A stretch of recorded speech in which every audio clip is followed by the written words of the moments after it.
Are we having a party here? I don't. Welcome to Polishing Profits. Join our three industry experts boasting 140 years of experience as they unlock building service contracting secrets that can revolutionize your business. Well, Mark Anderson here with Polishing Profits, and I have Mr. David Kimball with me. We'll get to him in a second. But this is one of our special guest interviews that Ed, Sharon, and myself do one-offs or two-offs or whatever. And it isn't the three of us. And we've just got some very interesting news for those of you that are interested in, let's see, how did he call it? You don't need to spend money to make money when you're doing marketing, and you can do it on the cheap, and it can work on the cheap if you know what you're doing. And David's going to tell us about that. And David's a 10-year veteran in marketing with all sorts of companies at all sorts of different levels. It's his passion. It's what he's done. He's extremely good at it. He's a subject matter expert in it. And he was just fed up with talking to people that didn't know how to do marketing that had a small business. So I went out to his site. I got to look it up, cheapmarketing.io. Now, you got to love that name. So if nothing else gets your interest, cheapmarketing.io. It is for small businesses. And the revenue's tough to say because so many small businesses, even at 5 million a year, don't know what they're doing with their marketing. So this could be beneficial to anybody that's interested in knowing more. And if you are working with an agency or something else, you might get a few tips on how to do a few things better and, let's say, work a little more economically with your digital marketing. Yeah, keep those agencies on their toes. That's right. So with that, I'm done. David, I'm going to give you the floor. Tell us about yourself, what drove this project, and let's take off. And I've got my notes here, and let's go. Great. Thanks, Mark, for the introduction and for the invitation to be on here You bet. on Polishing Profits. This is great. Yeah, I think you hit the nail on the head with kind of who this is for. The idea behind cheapmarketing.io is really technology is improving so quickly and so at such an amazing rate. And there are so many free products out there that you can use. And they don't always have the spotlight. They don't have the big budgets to like be plastered everywhere. So, but they exist, right? And so I thought, wouldn't it be helpful and useful to small businesses that don't have the obsession with marketing that I do necessarily, but they need to promote and market their products? How can I compile kind of an assembly of greats and then do a little bit of teaching to kind of get people's feet wet in each of these things? The idea is, if you're of a certain size, you don't even have to bother with DIY marketing. You don't have to bother with this stuff. And ultimately, you probably have some other discipline, some other speciality, and your time is better spent doing what you do best. This is not for those groups. Ideally, in that situation, you reach out to a consultant, you reach out to an agency, and then, of course, if you're enterprise, you have, pick of whatever you want. But for a lot of folks, that's not a luxury that they enjoy. They need to kind of figure things out on their own. But it is not as daunting as you think because a lot of these tools are pretty, somewhat easy to use. So we'll go into that in a little bit, but I want to start off by saying, yeah, I've been doing marketing for about 10 years. I'm at the manager level mostly, and I've worked with really tiny companies, and I've worked with Fortune 1000 large enterprises. You've even done startups, haven't you? That's right. Okay. The key is go to market. You've been on that end of it as well. Oh, yeah. And there's advantages and disadvantages when you have a mature product versus a brand new one, and they're both exciting challenges in their own way. So as we jump into this, let's see, our first segment, we're going to talk about Marketing 101. And I can tell you, I've done my own research on this because we work in different levels of the marketing as well. But this is so unique what you're doing here.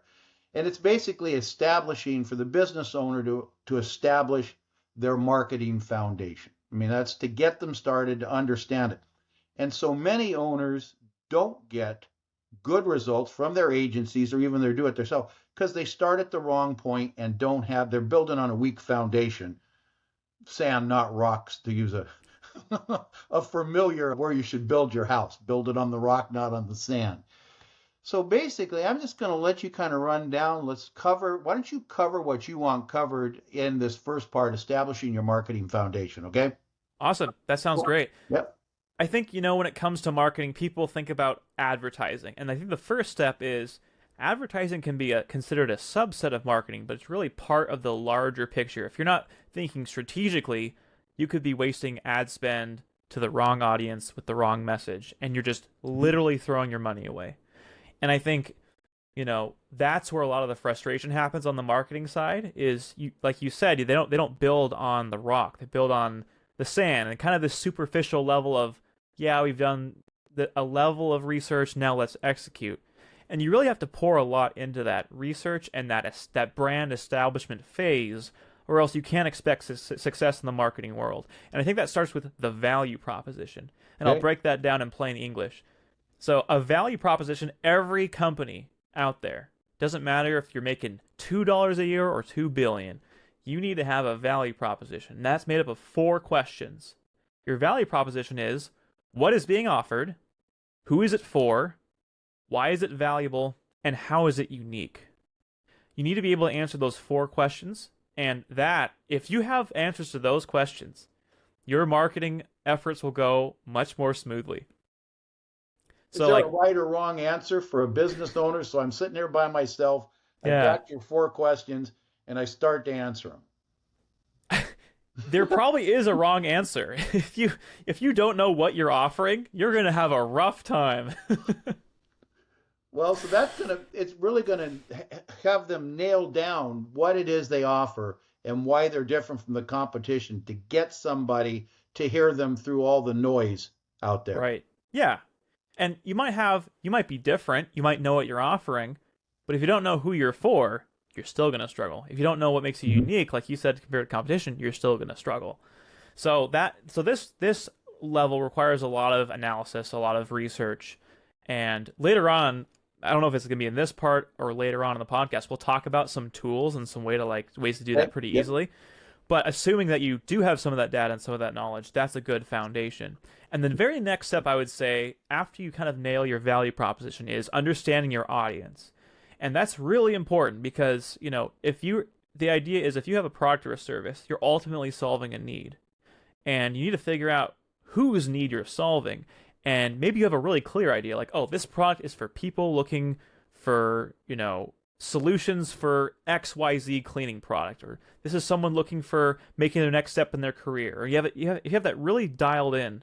Then Okay. you can start thinking and breathing and basically examining their psyche, thinking about places they hang out, the pain points they have. And the more you understand that audience, the more you can be in the right places, say the right messages, provide the right kind of value, and it's going to hit home and it's not going to be ignored, hit flat, or at worst, give you a more negative perception to your target audience than they had before. That's when you're really doing things wrong. So basically, you want to get connected to the conversation going on in your target's mind. Yep, What's important to them? What are they thinking about? Where are they listening? Where are they reading? What are they doing? And how do I get on that track to talk to them about things that are important? exactly. Not And just, hey, I'm another cleaning company, buy me, and I'll explain it to you later, right? exactly. And I think one mistake people make there is they don't go far enough in that. So you might say, "Oh, I need to focus on anything that's relevant to my business." Not necessarily. If you understand your audience really, really well, think about things outside of your immediate business. Think about things outside of the immediate buying decision. Oh, it's interesting. 75% of my audience is also interested in this completely unrelated thing. How can you be present in that area? What content can you Okay. create that addresses that? And then once they find you, they could say, "Oh, you know what? I happen to fit this buyer journey perfectly. I should buy their products." So you don't lead with that kind of in your face advertising angle. You lean into, how can I be a force for good for the target audience, and then mutually benefit from that relationship.